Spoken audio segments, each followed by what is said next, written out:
ప్రోగ్రాంలో మీకు అందరికీ హృదయపూర్వకమైన వందనాలు తెలియజేస్తున్నాను. దేవుడు నాకు ఇచ్చిన భాగ్యం బట్టి స్తోత్రములు. ఎన్నికలేని వాడను, ఏ పాటి వాడను ప్రభా, నాకు ఇచ్చిన ఈ అవకాశాన్ని బట్టి దేవాది దేవునికి స్తుతులు స్తోత్రాలు చెల్లిస్తున్నాను. ఈ ఆరాధన వాక్యాన్ని దేవుడు నాకు అనుగ్రహించినటువంటి వందనాలు. అయ్యగారికి, జయలయ్య గారికి కూడా కృతజ్ఞతలు తెలియజేస్తున్నాను. మొట్టమొదటిగా మనం ఆరాధించాలంటే ప్రార్థన. ఆరాధనకు వెళ్ళాలంటే మనం 3-4 స్టెప్పులు ఉన్నాయి.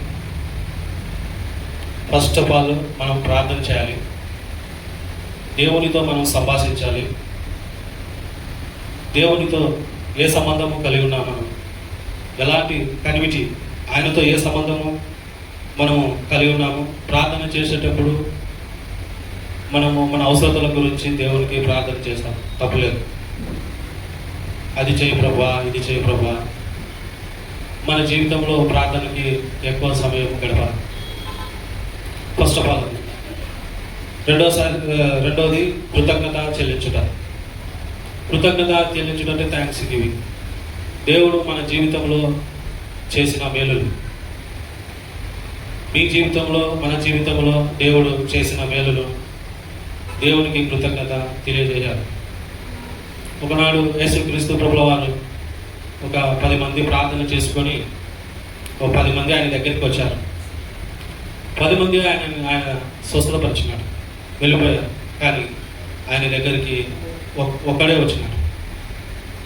మన జీవితంలో దేవుడు అందరికీ మేలు చేస్తున్నాడు. అందరము దేవునికి కృతజ్ఞత చెప్పలేని వారంగా ఉన్నాం. స్పెషల్లీ క్రైస్తవ జీవితంలో మనము దేవునికి కృతజ్ఞత లేని వారంగా ఉన్నాం. అలాంటి జీవితము ఉండకూడదు. కృతజ్ఞత తెలియజేయాలని దేవుడు సెలవిస్తున్నాడు.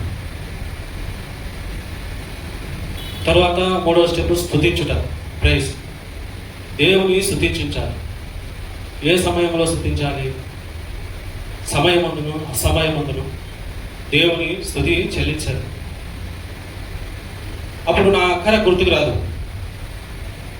దేవుడు ఎవరు అని స్తుతించాలి. ఎవరైనా, ఎలాంటి వాడు అంటే ఆయన సర్వభౌమాధికారి కలిగిన దేవుడు, సర్వ సృష్టికి కారణభూతుడైన దేవుడు. ఆయన ఈ లోకంలో దేవతల కంటే ఉన్నతమైన దేవుడు. భూ ఆకాశంలో కానీ, భూమి మీద కానీ, ఆకాశం అందే కానీ ఎవరు లేరు ఆయనంటే దేవుడు. ఆయన పరిశుద్ధుడు, పరిశుద్ధుడు, పరిశుద్ధుడని గాన ప్రతిగానములతో స్తుతింపబడుతున్న దేవుడు. ఆయనని మనము స్తుతించాలి. ఈ 3 మనము కలిగి ఉన్నప్పుడు మనము ఆరాధనలోకి వెళ్ళాలి. మన జీవితంలో ఈ 3 ప్రాముఖ్యమైనవి: ప్రార్థనా జీవితం, కృతజ్ఞత చెల్లించడం, స్తుతి చేయడం. ఇవి చేసినప్పుడు ఆరాధనలోకి వెళ్ళాలి, ఆరాధించాలి. ఏమని ఆరాధించాలి? ఈ మూడిట్లో మనం ఏది కోల్పోయినా మన జీవితం కష్టం అయిపోతుంది. మనం ఒక చేతితో 4 ఉండే, ఒకటి లెఫ్ట్, ఒకటి రైట్, ఒకటి కాలు, ఈ కాలు. ఒకటి బలమైన చేతితో మనం ఎక్సర్సైజ్ చేసుకుంటుంటాం, ఇది బలంగా ఉంటుంది, ఇది పని చేయదు, ఇది ఎక్సర్సైజ్ చేయకుండా. అలాగనే మన జీవితంలో ప్రార్థన జీవితం కానీ, స్తుతి చెల్లించుట విషయంలో కానీ, కృతజ్ఞతలు దేవునికి చెల్లించుట విషయంలో కానీ చేయకుంటే మనం చచ్చిన వారంతో సమానం. చచ్చిపడిన పార్ట్ ఏదైతే మనము చేయకుండా ఉంటామో ఆ పార్ట్ చచ్చిపడిపోయినట్టుగా మనము దాన్ని అర్థం చేసుకోవాలి. కాబట్టి ఈ 3 మనము కలిగిన తర్వాత ఆరాధనలోకి మనం వెళ్ళాలి. బైబిల్ గ్రంథంలో ఎవరు ఆరాధించినారు? ఈ లోకంలో చాలా చర్చిలు ఈరోజు దేవుని సన్నిధిలో ఆరాధిస్తుంటారు, దేవుని స్తుతిస్తుంటారు. స్పెషల్లీ మన భక్త సింగయ్య గారు చర్చిలో మాత్రము ఆరాధన జరుగుతుంటారు. మిగతా వాటిలో ఆరాధన అస్సలు జరగదు. శ్రీశైలో కానీ, బాప్టిస్ట్లో కానీ, ఇంకా వేరే వేరే చర్చిలలో అలాంటి క్రమము లేదు.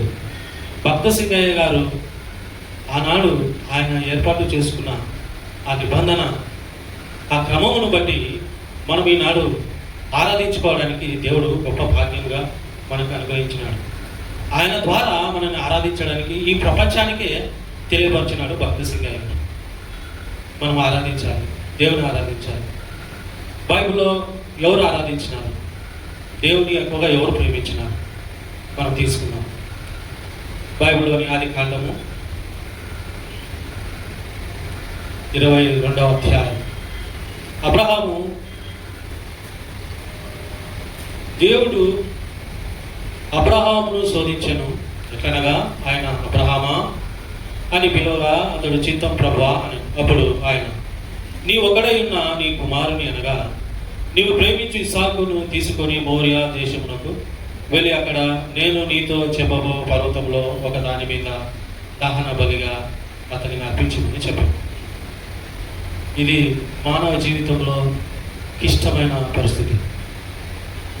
ఎంత కష్టమైన పరిస్థితి అంటే ఎవరు చేయలేని పని అబ్రహాము చేశాడు. ఎందుకు దేవుడు ఇస్సాకుని బలి అర్పించాలని చెప్పినాడు, ఎందుకు అర్పించమని చెప్పినాడు. గత ముందుకు పోతే ఇస్మాయిల్ కుమారుడు పుట్టినప్పుడు కూడా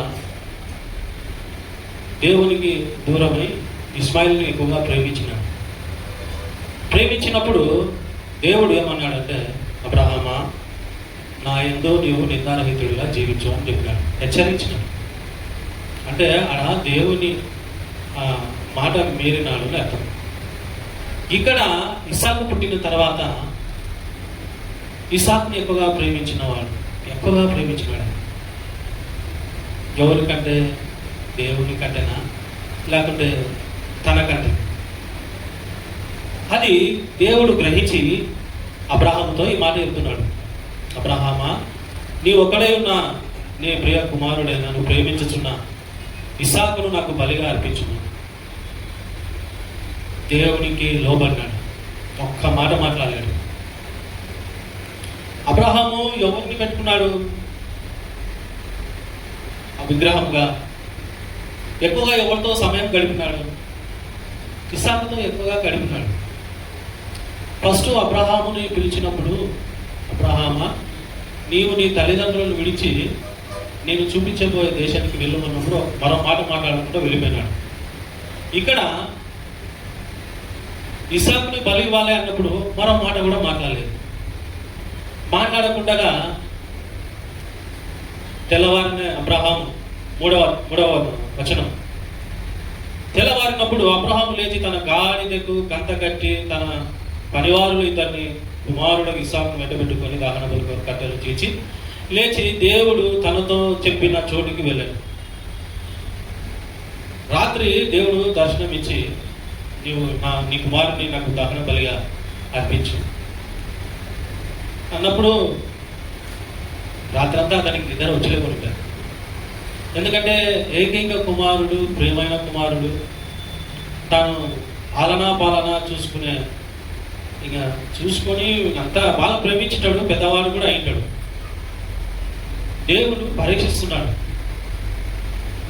మన జీవితంలో కూడా మనం దేనిని విగ్రహంగా పెట్టుకున్నాం? క్రైస్తవులమైన మనము మన సొంత బలంతోనే, సొంత జ్ఞానంతోనే, మనం కష్టపడితే డబ్బులు సంపాదించడం విషయంలోన, మన వ్యాపార విషయంలోన, అంటే మన ఉద్యోగాల విషయంలో, ఇవన్నీ దేవుని కంటే ఎక్కువగా ప్రేమిస్తున్నారు. మీరు దేవునికి సమయం ఇవ్వడం లేదా? దేవుని ఆరాధించే విషయంలో మనం వెనుకబడి ఉన్నాం. క్రైస్తవులమైన మనం దేని మీద మనం ఎక్కువగా మక్కువగా కలిగి ఉన్నాం? మనం ఒకసారి పరీక్షణ చేసుకోవాలి. ఆయనను ఆరాధించే విషయంలో మనము ఏ దాన్ని మనం విగ్రహంగా పెట్టుకున్నాం? అబ్రహాము తన కుమారుని ఎక్కువగా ప్రేమించినాడు. దేవుడు పరీక్షణ చేస్తున్నాడు. మన జీవితంలో కూడా కష్టాలు, ఇబ్బందులు ఉన్నప్పుడు దేవుని పక్కన పెట్టి మనుషులని ఆధారంగా చేసుకుంటాము. కాబట్టి ప్రేమైన దేవుని బిడ్డలారా, ఈడ అబ్రహాముకు కలిగిన సమస్య మనకు కూడా కలగవచ్చు. కానీ ఈడ అబ్రహాము ఏం నిర్ణయం తీసుకున్నాడు? చంపడానికి నిర్ణయం తీసుకున్నాడు.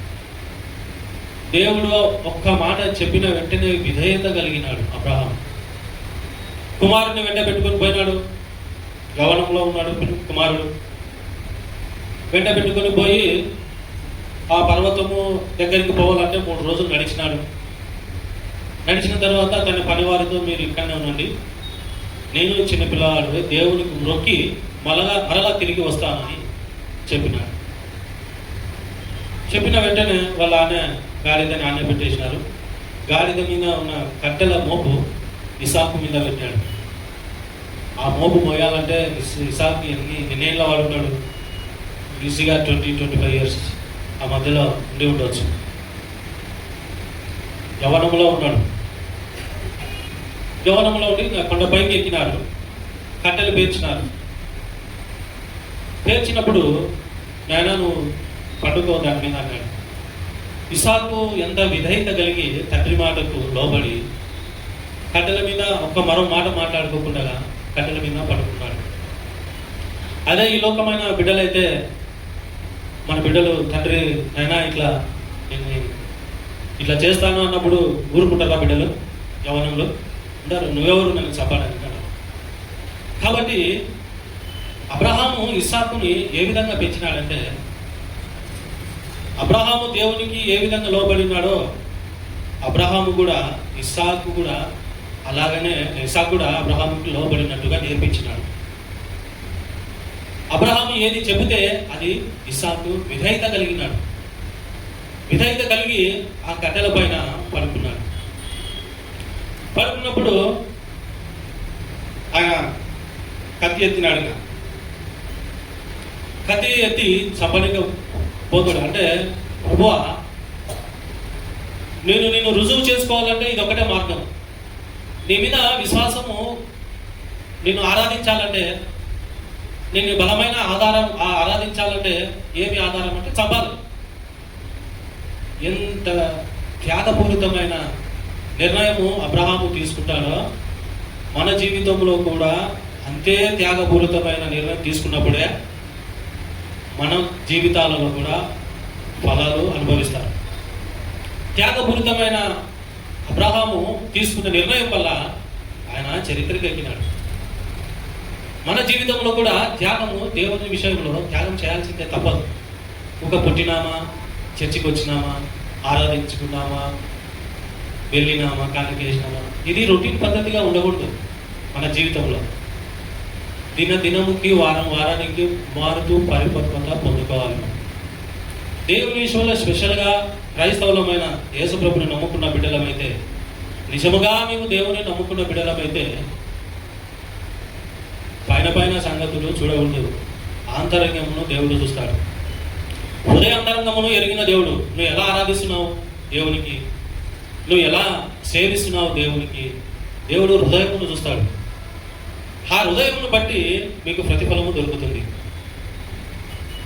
ఆ హృదయమును చూస్తాడు దేవుడు. అబ్రహాము హృదయమును చూచినాడు. సంపన్నిగా చేయి ఎత్తినాడు. ఆపు అబ్రహామా, నీవు నన్ను నిజముగా ప్రేమిస్తున్నావు, నువ్వు నిజంగా నన్ను ఆరాధిస్తున్నావు. మన జీవితంలో కూడా ఆరాధించేటప్పుడు హృదయపూర్వకముగా ఆరాధించాలి. దేవుని కోసము మనం ఏం చేయాలి? ఆయనని ఆరాధించాలి, ఆయనని స్తుతించాలి. అబ్రహాము తీసుకున్న నిర్ణయము మన జీవితంలో కూడా, ఆ పరిస్థితి మన ఇంట్లో కూడా, మన కుటుంబాలలో వచ్చినప్పుడు మనం ఎలా రియాక్ట్ అవుతాం? అబ్రహాము మాదిరి రియాక్ట్ అవుతామా, లేక వేరే రకంగా రియాక్ట్ అవుతామా? ఆ సమస్యనే కాదు, వేరే రకాల సమస్యలు కూడా వస్తుంటాయి అన్నమాట. కాబట్టి దేవుని విషయంలో త్యాగపూరితమైన మనసు మనము కలిగి ఉండాలి. ఏ దానికి మనము చోటు ఇవ్వకూడదు, ఏ విగ్రహముకు మనము చోటు ఇవ్వకూడదు.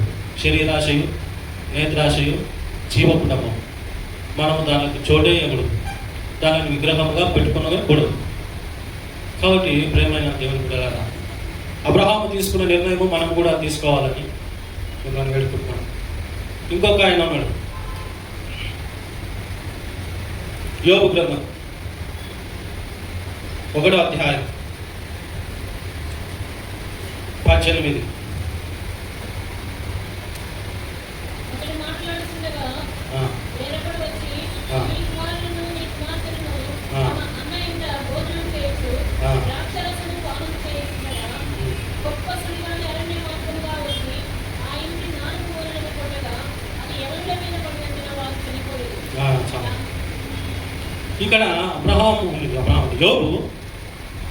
యోబు ఏం చేసినాడని మనం ఆలోచన చేద్దాం. లోతుకెళ్ళాలి. ఈ మర్మయుక్తమైన సంగతులను మనకి బయలుపరచువాడు దేవుడు కనుక యోబు దేవుని ఎంతగానో ప్రేమించేవాడు. ఎంతగానో అంటే తెల్లవారుజామున లేచి తన బిడ్డల కొరకు ఒక్కొక్కరికొక బలిపీఠంను కట్టించి దహన బలులు అర్పించేవాడు. శ్రేష్టమైన బలులు అర్పించేవాడు. సాతాను కనుబడింది. దేవుని సన్నిధికి వెళ్ళిపోయినాడు. నువ్వు అతనికి కంచె వేసినావు కాబట్టి అతను అభివృద్ధి పొందినాడు, నువ్వు కంచె తీసేసే. అప్పుడు సాతాన్యానికి పర్మిషన్ అధికారం అనుగ్రహించినాడు. ఇచ్చిన తర్వాత తన కుమారులను అందరినీ ఒకటే అడవి నుంచి వచ్చిన గాలి 4 మూలలో వచ్చి పడగొట్టేసింది. అప్పుడు ఆయన ఏం చేసినాడు? దేవుని స్తుతించినాడు. తర్వాత 20 ఆయన ఏమంటున్నాడు అంటే యోబు ఆయనే ఇచ్చినాడు, ఆయనే తీసుకొని పోయినాడు. నాకు వ్యాపారం ఇచ్చింది ఆయనే, నా పిల్లల్ని ఇచ్చింది ఆయనే, నాకు అమౌంట్ ఇచ్చింది ఆయనే ఇచ్చినాడు కాబట్టి ఆయనే తీసుకొని పోయినాడు. మన జీవితంలో కూడా మనము కలిగి ఉన్నవన్నీ ఆయన ఇచ్చినటివే. మనదంటూ ఏది లేదు. యోబు జీవితంలో దేవుడు ఎంత ఆశీర్వదించినాడంటే అంత ఆశీర్వదించినాడు. ఆయన చెబుతున్నాడు మాట, నాకు సమస్తమును ఇచ్చినాడు, సమస్తమును తీసుకొని పోయినాడు. నా జీవిత కాలమంతయు, మన జీవిత కాలమంతయు మనకిచ్చినటువన్నీ ఆయనవే. మన చదువు కానీ, మన జాబు విషయంలో కానీ అవన్నీ దేవుని చెందినవే. కాబట్టి ఆయన ఇచ్చిన దానికి ఆయన చెల్లించడానికి మనకేం అధికారం లేదు. మనము చనిపోయేటప్పుడు ఏమి తీసుకొని పోము. అబ్రహాం ఇదే మాట మాట్లాడుతున్నాను. నేను దిగంబరుడినై వచ్చింది, నేను దిగంబరుడినై 21వ అధ్యాయం. నేను నా తల్లి గర్భంలో నుండి దిగంబరునై వచ్చింది, దిగంబరునై అక్కడికి తిరిగి వెళ్ళేదను. యెహోవా ఇచ్చెను, యెహోవా తీసుకొని పోయెను, యెహోవా నామమునకే స్తుతి కలుగును. ఈ మాట ఎవరైనా చెప్పగలుగుతారా? మన జీవితంలో ఇంత నష్టం జరిగినప్పుడు ఈ మాట చెప్పగలుగుతారా ఎవరైనా? కాబట్టి ప్రియమైన యోబు అది కూడా ఒక త్యాగమే. ఆ త్యాగము ఆయన ఎంత తగ్గించుకొని వెంట్రుకలు గుండు కొట్టించుకొని సాష్టాంగ నమస్కారం చేసి ఆయనని ఆరాధిస్తున్నాడు. ఎంత గొప్ప ఆరాధన అది! త్యాగపూరితమైన ఆరాధన. దేవునికి ఎవరైతే త్యాగపూరితమైన ఆరాధన కానీ, త్యాగపూరితమైన దేవుని పనిలో చేసిన వారిని దేవుడు ఏ మేలు చేయక ఉండడు. ఆయన ఆరాధించినాడు. నా జీవితంలో కూడా నేను ఏమీ లేనివాడు, దేవుడు అంచలంచెలుగా స్వార్థకు పోయినప్పటి నుంచి దేవుడు ఒకటి తర్వాత ఒకటి కుమారునిచ్చే విషయంలో, చదువు విషయంలో, ఇంటి విషయంలో నాకు ఒక్కొక్కటి అనుగ్రహించినాడు దేవుడు. నాదంటూ ఏది లేదు, నేను సంపాదించినది నాదంటూ ఏది లేదు.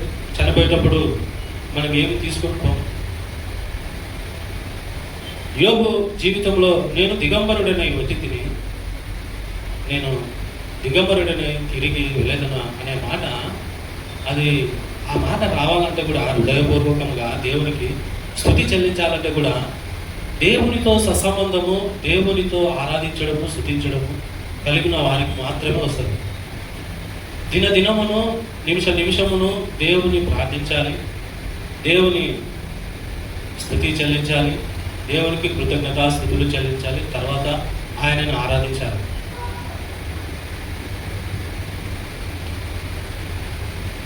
ఒక సమయంలో మనము ఒక పేద విధవరాలు ఉండేది. ఆమె దేవునికి అర్పించినప్పుడు 2 కాసులు ఇచ్చింది. ఉన్నదంతా హృదయపూర్వకంగా ఇచ్చింది. ఆయన ధనవంతులు, పరిసయ్యులు, శాస్త్రులు కూడా ఇచ్చినారు చాలా ఎక్కువగా. దేవుడు ఆమెను ఎందుకు ఎక్కువగా ఇచ్చిందని గ్రహించినాడు. పేద విధవరాలు ఆమె దగ్గర ఉండేదంతా ఇచ్చింది. కొద్దిట్లో ఆమె త్యాగం చేసింది. దేవుడు ఏ మనసుతో ఇచ్చినావు అనేది చూడడు, ఎంత త్యాగం చేసినావు నువ్వు అనేది చూస్తాడు దేవుడు. దేవునికి నువ్వు ఏమి ఇచ్చినావు అనేది చూడడు, నీ హృదయమును చూస్తాడు. నీ హృదయమును, నీ పరిమాణమును, నీ కొలత, హైటు, ఎత్తు, పొడవు, ఇదంతా దేవుడు నీ హృదయమును దేవునికి ఎంత ఇస్తున్నావు అని చూస్తాడు. ఆ హృదయముతో ఆ పేద విధవరాలు ఆమె ఇచ్చిన కానుకను బట్టి దేవుడు ఆమె శుద్ధిస్తుంది, దేవుని ఆరాధిస్తుంది. పేదవాళ్ళ ఇంటికి యేసుక్రీస్తు ప్రభుల వారు వచ్చారు. పేదవాళ్ళ ఇంటికి అందరూ ఏదేదో గిఫ్ట్లు తీసుకొని వస్తుంటారు. ధనికుల ఇంటికి ఎవరు గిఫ్ట్లు తీసుకొని వారు. దేవుడు పేదవాళ్ళ పక్షానే ఉంటాడు. మన మౌర్య దేశం, మన మౌర్య పర్వతం, మౌర్య మందిరం పేదలైన అంకుల ద్వారా నుంచి నడిపిస్తున్న విధానం భక్తి సింగయ్య గారి విధానం మనకి ఎవరికి లేని ధన్యత, భాగ్యం అది అనుగ్రహింపబడింది. అబ్రహాం ఏ త్యాగం చేసినాడు? కొడుకుని ఇచ్చే విషయంలో ఆయన రుజువుపరుచుకున్నాడు. మన జీవితంలో దేనికి మనం విగ్రహంగా వెళ్ళినాము, మనం దాన్ని విడిచి దాన్ని కడిగవేసి వ్యాపారంలో ఉన్నావా? నీ జాబ్ విషయంలో విగ్రహంగా పెట్టుకున్నావా? నీ డబ్బు విషయంలో విగ్రహంగా పెట్టుకున్నావా? ఏమి సంపాదించుకున్నామా, ఏమి తిందుమా, ఏమి త్రాగుదుమా, దేని విషయంలో నువ్వు ప్రాకులాడుతున్నావు?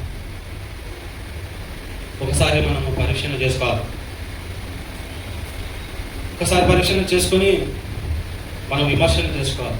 ఆయనను ఆరాధించాలి. ప్రభువా, త్యాగపూరితమైన పరిచర్య విషయంలో అంకుల్ మాకు ఇదే నేర్పించినాడు. ఆయనలో ఒక్క పైసా ఉండదు, కానీ దేవుని కార్యక్రమం మేము సనుకుని ఉంటాము, పని చేస్తూ ఉంటాము, కార్యము జరిగిపోతూ ఉంటుంది. ఎట్లా ఎట్లా ఎట్లా అని దేవుడు అదే విధంగా కార్యం ఎన్నో విషయాలు దేవుడు జోయల్ అంకుల్ ద్వారా మాకు నేర్పించినాడు. పరిచర్య సువార్త విషయంలో ఎన్నో అనుభవాలు ఎదురైనప్పటికీ దాని విశ్వాసంతో ముందుకు పోవడానికి దేవుడు మాకు అనుగ్రహించినాడు. సువార్త ఎప్పుడైతే ప్రకటించినావో మా జీవితాలలో కూడా వెలుగు నింపబడి, మేము అప్పటి వరకు చీకటిలో ఉన్నవారు, చీకటి బంధకంలో ఇరుక్కున్నవారు. ప్రసాద్ కానీ నన్ను సువార్తకు మామ తీసుకుంటున్నాడు వసవా అంటే అప్పుడు బయలుదేరి అప్పటి వరకు చీకటిలోనే సాతాను బంధకంలో ఇరుక్కుపోయినాను, ఎటు రాలేకపోయింది. సువార్తకి ఎప్పుడైతే మనం స్టార్ట్ చేసినామో ఒక్కొక్కటి నాలో నుంచి దురాత్మను బయటకు పోయినట్టుగా క్లియర్గా కనపడింది. అప్పటి నుంచి దేవుడు పరిచర్య విషయంలో, ఒక సువార్త మీటింగ్లు పెట్టే విషయంలో కానీ, సువార్త విషయంలో కానీ అప్పటి నుంచి నా జీవితంలో దేవుడు అద్భుత కార్యాలు చేసి ఉన్నాడు. దేవుడు ధనికులని ఒక రకంగా, పేదవాళ్ళ ఒక రకంగా చూడడు. ఎవరు దీన మనసు కలిగినారు అనేది మాత్రం చూశాడు దేవుడు. ఎవరు కలిగి ఉంటారు దీన మనసు అంటే పేదవాళ్ళగా మాత్రమే కలిగి ఉంటారు. యాకోబు రాసిన పత్రిక 2వ అధ్యాయము 5వ వచనం. యాకోబు రాసిన పత్రిక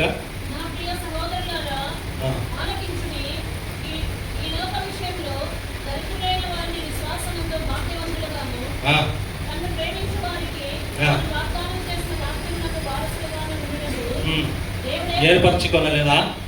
చూడండి, దేవుడు ఎవరు ఏర్పరచుకున్నాడు? దరిద్రులైన వారు.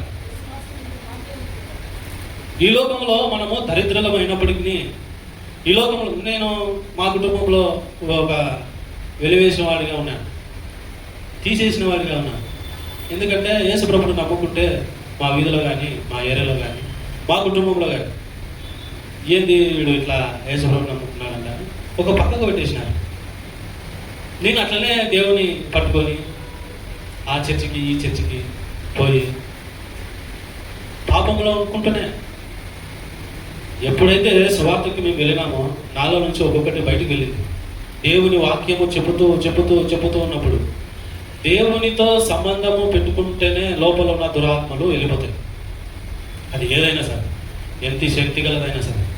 ఏ విగ్రహమును నువ్వు పెట్టుకున్నావో నీ హృదయంలో దేవునికి త్యాగపూరితమైన ఆ సేవా పరిచర్య విషయంలో కానీ ఆ విగ్రహమును వెళ్ళిపోవాలంటే దేవునితో సంబంధం కలిగి ఉండాలి. అబ్రహాము ఏ విధముగా కుమారుని విషయంలో త్యాగము చేసి తన రుజువుపరుచుకున్నాడో, ఆరాధించినాడో, ఆయనని మనసారా పూర్ణాత్మతో, పూర్ణ బలముతో, పూర్ణ శక్తితో ఆయనను ఆరాధించినాడు. కాబట్టి ప్రేమ యోబు కూడా తన బిడ్డలందరూ పోయినారు కూడా దేవుని ఒక్క మాట కూడా మాట్లాడాలి. ఆయన ఇంకా స్తుతిస్తున్నాడు. ఆయన ఇది ఎవరికి సాధ్యము? దేవుని ఆనుకునే వాళ్ళకే సాధ్యం. ఇది శ్రమలలోనూ బాధల్లోనూ విడిపించేవాడు ఆయన, కష్టాలలోనూ విడిపించేవాడు ఆయన. యోబుకి అంత కష్టం వచ్చినప్పుడు కూడా ఆయన ఆరాధించినాడు, స్తుతించినాడు. కాబట్టి ప్రేమైన వాళ్ళ మనం కూడా అలాంటి త్యాగపూరితమైన ఆరాధన మనం చేయాలి దేవుడికి. కాబట్టి యోహాను రాసిన పత్రిక 17వ అధ్యాయము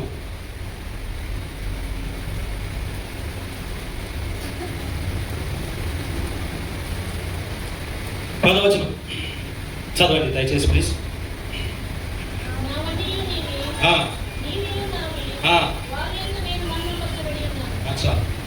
ఇక్కడ దేవుడు ఏమంటున్నాడంటే, యేసుక్రీస్తు ప్రభువు, నావన్నీ నీవి నావి.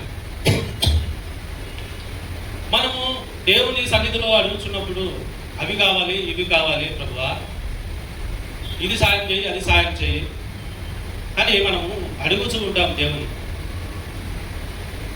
ఎప్పుడు మనము దేవునివన్నీ నావి, నావన్నీ దేవుని అంటే మనము ఎప్పుడైతే దేవునికి మనవన్నీ ఆయనకి ఇస్తామో ఆయనవన్నీ మనకు అనుగ్రహింపబడతాయి.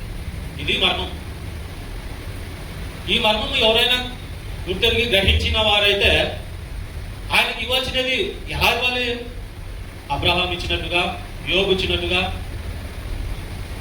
వాళ్ళంటే భక్తులు, వాళ్ళు ఇచ్చినారు, మేము ఆడ భక్తులము, మాకు అంత పరిమాణం లేదు.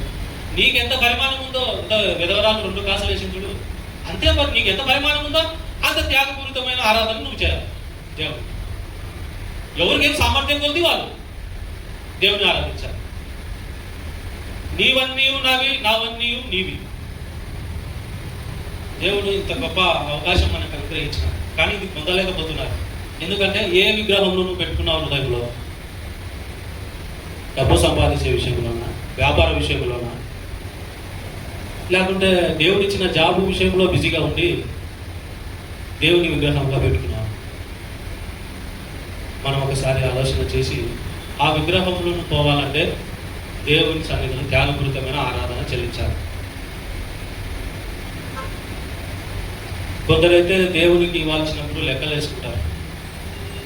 దేవునికి ఎంత ఇవ్వాలి, మాకు అది ఖర్చుంది, ఇది ఖర్చుంది. ఆ ఖర్చు పోను దేవునికి ఇవ్వాలంటే పిసినతనంగా చేస్తారు. ఎప్పుడు దేవుడు మీ కానుకలను బట్టి దేవుడు ఇది కాదు, మీరు ఇచ్చేదాన్ని బట్టి మీరు ఆశీర్వదింపబడతారు. అంతేగాని మీరు ఎంత ఇస్తున్నారో అంతే పరిమాణము దేవుడు ఇస్తాడు.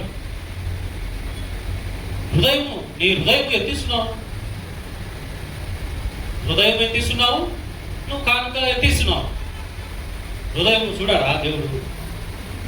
అది నేనైనా సరే దాన్ని కూడా నేను విమర్శన చేసుకుంటున్నాను.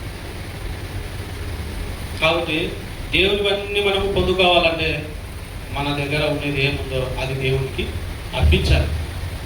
అర్పించినప్పుడు ఆయనవన్నీ మనము పొందుకోగలుగుతాం. ఆయన ఇచ్చేటివి ఎలా ఉంటాయంటే మీకు తెలియదు, నేను అనుభవిస్తాను. శ్రేష్టమైనవి ఇస్తాడు. యాదవ చిప్పటి చేయడు దేవుడు. శ్రేష్టమైనది తరతరాలకు తలంచుకునే ఆశీర్వాదము మనకు అనుగ్రహిస్తాడు. దేవునికి మహిమ కలుగును గాక.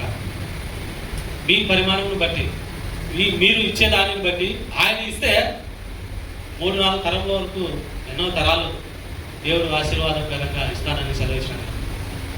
శ్రేష్టమైనది వేసాడు. మళ్ళా అట్టిట కాదు, మీ హృదయమును బట్టి. అబ్రహాము, యోబు హృదయాలను చూసి దేవుడు మరలా వాళ్ళకి ఉన్నతంగా ఆశీర్వాదం పొందినాడు. యోబు విషయం, నువ్వు నాకు నిశ్చయముగా భయపడినావు కనుక, నిజముగా నన్ను ఆరాధిస్తున్నావు కనుక ఆపు అబ్రహామా, నాకు భయపడుతున్నావు, నిజముగా నన్ను ఆరాధిస్తున్నావు, నువ్వు నన్ను ప్రేమిస్తున్నావు నువ్వు అనే దేవుడు ముగ్ధుడైపోయినాడు, సంతోషించినాడు దేవుడు. అందుకే ఆయనని ఇసుక దగ్గర పోయి ఈ లెక్క చేస్తాడు, నేను ఆదేశ ప్రభు ఆకాశంలో నక్షత్రంలోను అంత జనాంగంగా చేస్తాను. ఇప్పటికీ అంత జనాంగం. ఎందుకంటే ఇసాకు విషయంలో, ఏకైక ప్రియమైన కుమారుని విషయంలో ఆయన చేసిన త్యాగపూరితమైన ఆ పనిని బట్టి ఇప్పటికీ దేవుడు ఆయనని ఉన్నతమైన పెంచినాడు. లాస్ట్ మనం ఒక వచనం చదివి ముగించుకున్నాం. కీర్తన గ్రంథం 73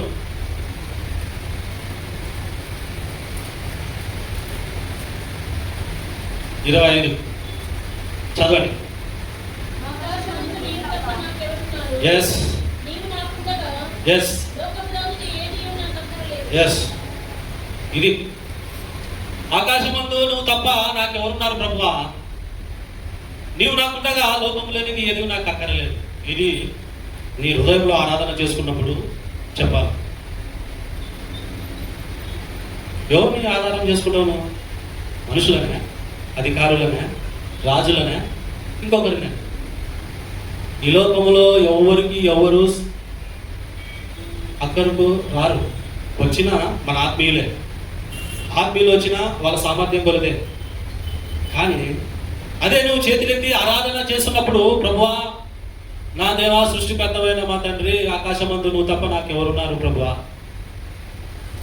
మేము ప్రార్థన చేసుకున్నప్పుడు ఇదే ప్రార్థన చేసుకుంటాం. మాకెవరు లేరు ప్రభువా, నువ్వే మాకు ఆశ్రయము, మా దుర్గమునై ఉన్నావు, మాకెవరు లేరు, నువ్వే దిక్కు మాకు. ఈ ప్రార్థన దేవుని మనసు మనం ఎరిగి ఉండాలి. ఏ మనసు ఉండాలి? దేవుని మనం ఎలా ఆరాధించాలి, ఎలా స్తుతించాలి, ఎలా కృతజ్ఞత చెల్లించాలి, ఎలా ప్రార్థన చేయాలి.